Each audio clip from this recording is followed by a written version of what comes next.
بسم اللہ الرحمن الرحیم الحمد للہ رب العالمین والصلاة والسلام علی رسولہ الکریم وعلی آلہ واصحابہ اجمعین وعلی کل من تبعہم بإحسان الی یوم الدین. اما بعد، محترم بزرگوں، دوستوں اور بھائیوں، السلام علیکم ورحمۃ اللہ وبرکاتہ.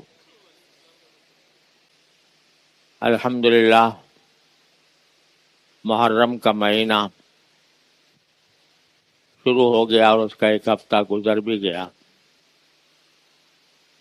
آج محرم کی 8 تاریخ ہے.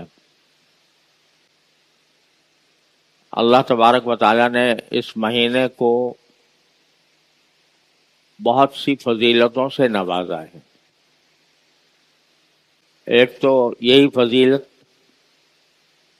کہ مسلمانوں کا جو ہجری تقویمی سال ہے وہ محرم سے شروع ہوتا ہے اور ذوالحجہ پر جا کر ختم ہوتا ہے. اور جیسا میں نے عرض کیا تھا کہ اللہ تعالیٰ نے 4 مہینے حرمت والے بنائے ہیں. اشہر محرم، اشہر حرم جن کو کہا جاتا ہے، اشہر حرم، حرمت والے مہینے. اس میں ذوالحجہ بھی ہے اور محرم بھی ہے. تو مسلمانوں کا سال محرم سے شروع ہوتا ہے جو خود شہر حرام ہے، اور ذوالحجہ پہ ختم ہوتا ہے. ذوالحجہ بھی شہر حرام ہے، حرمت والا مہینہ. اس مہینے کی حرمت چلی آ رہی ہے اس دن سے جب کہ اللہ تعالیٰ نے آسمان و زمین کو پیدا کیا. یوم خلق السماوات والارض. یہ بعض لوگوں میں یہ غلط فہمی ہے کہ محرم کے مہینے کی جو اہمیت یا فضیلت ہے وہ اس لیے کہ اس میں حضرت حسین رضی اللہ تعالی عنہ کی شہادت ہوئی 10 محرم کو. اور وہ ہماری تاریخ کا بہت ہی افسوسناک واقعہ ہے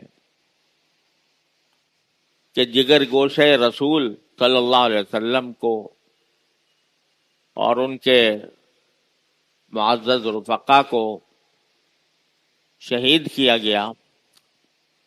بے شک یہ بڑا المناک اور افسوسناک واقعہ ہے، لیکن محرم کی فضیلت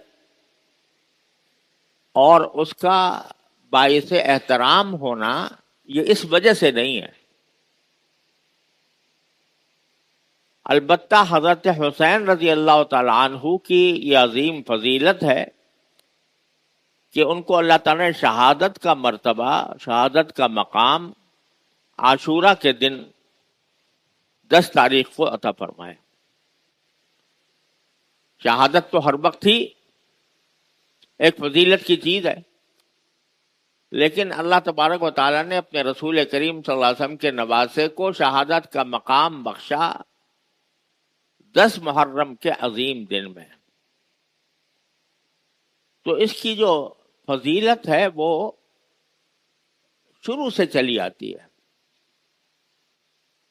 اور نبی کریم سرور عالم صلی اللہ علیہ وسلم سے ایک حدیث منقول ہے کہ نبی کریم صلی اللہ علیہ وسلم نے فرمایا کہ افضل الصیامی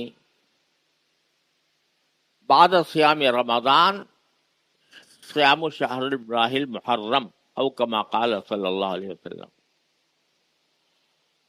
کہ رمضان کے مہینے کے بعد سب سے زیادہ افضل روزے محرم کے مہینے کے،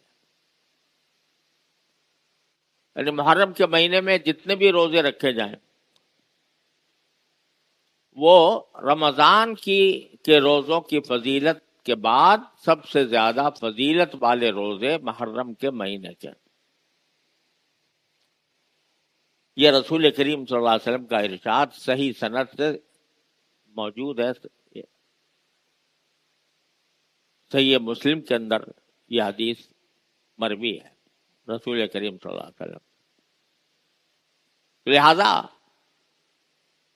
اس اعتبار سے اگر دیکھا جائے تو اللہ تبارک و تعالیٰ نے رمضان کے بعد دوسرا پورا مہینہ فضیلت والا وہ محرم مقرر کیا.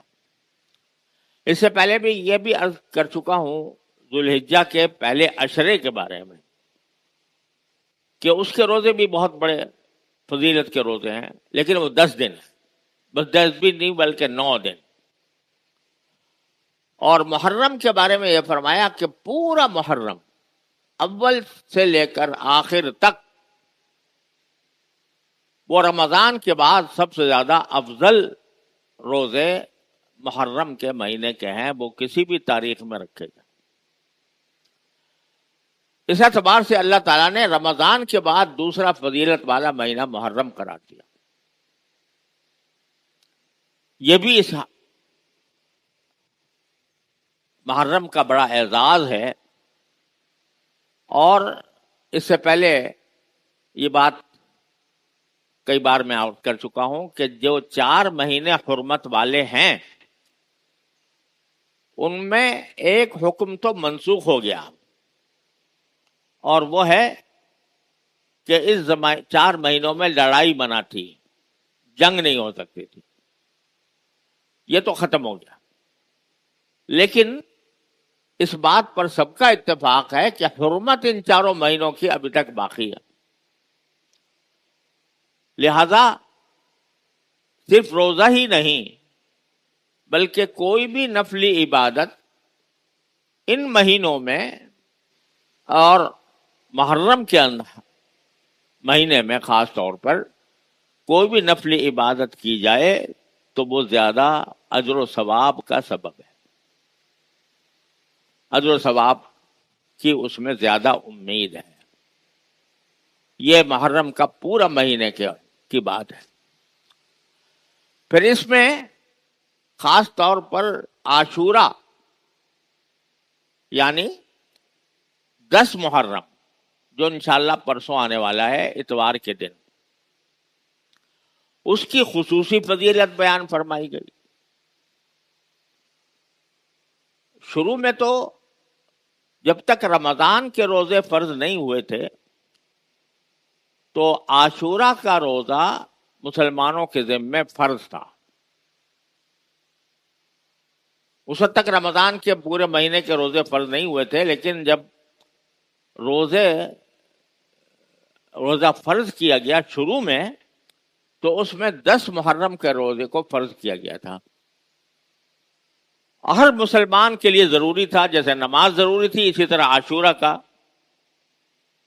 روزہ رکھنا بھی ضروری تھا.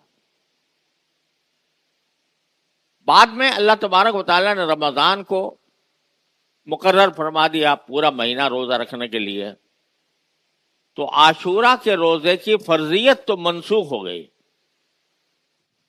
یعنی اب عاشورہ کا روزہ رکھنا فرض نہیں ہے.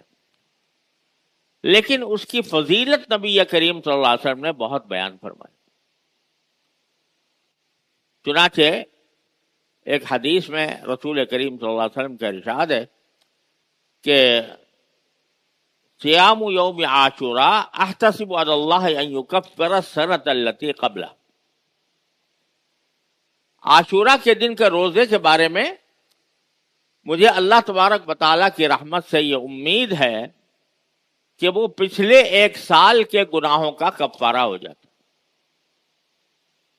یعنی عاشورہ کے دن اگر کوئی شخص روزہ رکھے تو پچھلے سال اس سے جو گناہ سرزد ہوئے ان کو اللہ تبارک و تعالیٰ معاف فرما دیتے ہیں. یہاں یہ بات بھی سمجھ لیجئے کہ جن جن اعمال کے بارے میں قرآن و حدیث میں یہ آیا ہے کہ فلاں عمل سے گناہ معاف ہو جاتے ہیں، فلاں عمل سے گناہ معاف ہو جاتے ہیں، مسجد کی طرف چلنے سے گناہ معاف ہو جاتے ہیں، وضو کے اندر اپنے اعضاء دھونے سے گناہ معاف ہو جاتے ہیں، اس سے مراد ہے گناہ صغیرہ، صغیرہ گناہ. کبیرہ گناہ بغیر توبہ کے نہیں ہوتے معاف.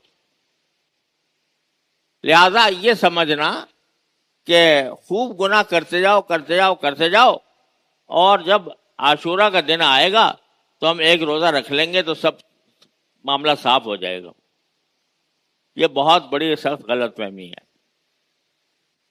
کبیرہ گناہ وہ توبہ کے بغیر معاف نہیں ہوتے، اور حقوق العباد، بندوں کے حقوق، وہ جب تک بندہ معاف نہ کر دے یا اس کا حق ادا نہ کر دیا جائے اس حد تک معاف نہیں ہوتا.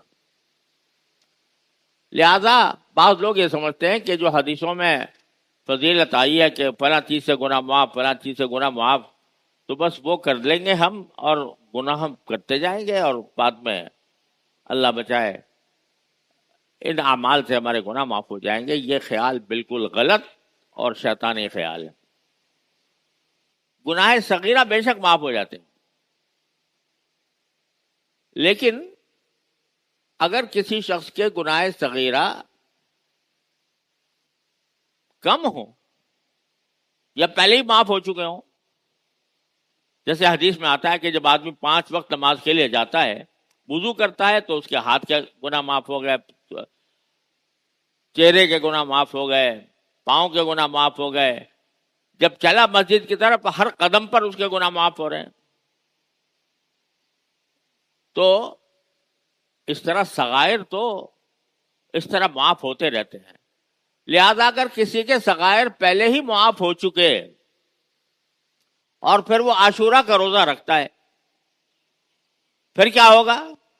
تو قاعدہ یہ ہے کہ جب کسی کے گناہ نہ ہو اور کوئی عمل ایسا ہو جس سے گناہوں کی معافی ہوتی ہے، اگر گناہ نہیں ہے تو اللہ تعالیٰ اس کی نیکیوں میں اضافہ کرتا ہے، اس کی درجات بلند فرماتا ہے.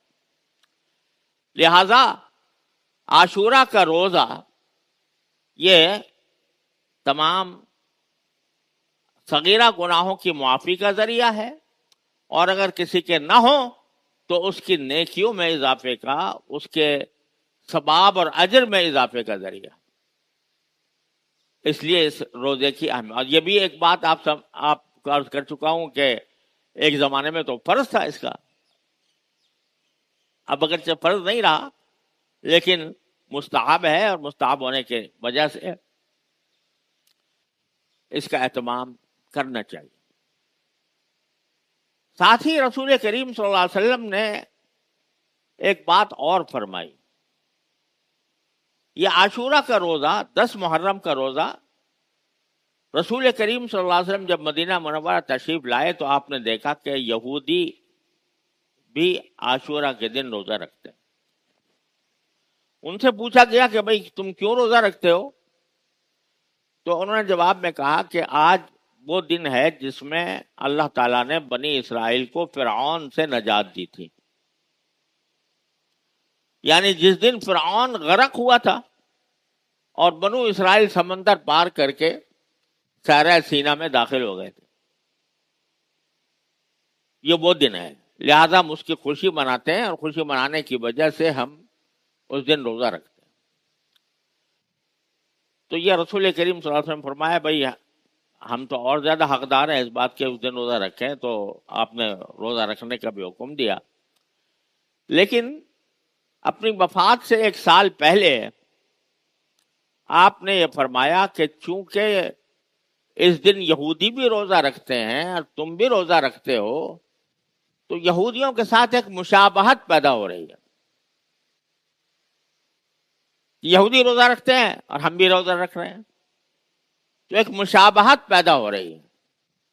لہذا اس مشابہت سے بچنے کے لیے تمہیں چاہیے کہ 1 دن پہلے یا 1 دن بعد بھی روزہ رکھو. صرف عاشورہ پر اکتفا نہ کرو، بلکہ 1 دن پہلے بھی رکھو اور یا 1 دن بعد بھی رکھو، تاکہ یہودیوں سے مشابہت پیدا نہ ہو. یہ آپ نے فرمایا. اور بعض روایات میں یہ بھی ہے کہ آپ نے یہ فرمایا کہ اگر اگلے سال میں زندہ رہا تو میں محرم کے 10 تاریخ کے ساتھ 9